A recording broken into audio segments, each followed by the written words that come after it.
পাহাড়ের এই সৌন্দর্যর সাথেই কিন্তু তোমাদের আজকের এই ভিডিওতে সবাইকে ওয়েলকাম জানাচ্ছি। আমি আশা করছি তোমরা প্রত্যেকে ভীষণ ভালো আছো। এটা ছিল আমাদের মানালিতে ডে 1-এর জার্নি।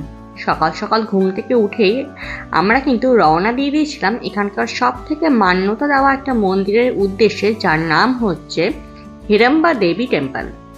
হ্যাঁ, এই মন্দিরে যাওয়ার অবশ্যই সহজ রাস্তা ছিল, কিন্তু আমি আর সোমনাথ দুজনেই আমরা দুজনকে খতরোকে খিলাড়ি মনে করি। তার জন্যই এই ধরনের অফ রোড ধরে কিন্তু আমরা মন্দিরের উদ্দেশ্যে এগিয়ে যাচ্ছিলাম। আর খানিকটা রাস্তা যাচ্ছিলাম এবং আমি বসে পড়ছিলাম, কারণ এই ধরনের চড়া রাস্তায় আমার কিন্তু ওঠার একদম অভ্যেস নেই। সোমনাথের বলতে পারো অনেকখানি অভ্যাস আছে, কারণ ও বেশ কিছুদিন কাজের সূত্রে কিন্তু দার্জিলিংয়ে ছিল। আর এই ধরনের প্রাকৃতিক সৌন্দর্য দেখতে দেখতে কিন্তু আমরা এগিয়ে যাচ্ছিলাম সেই মন্দির।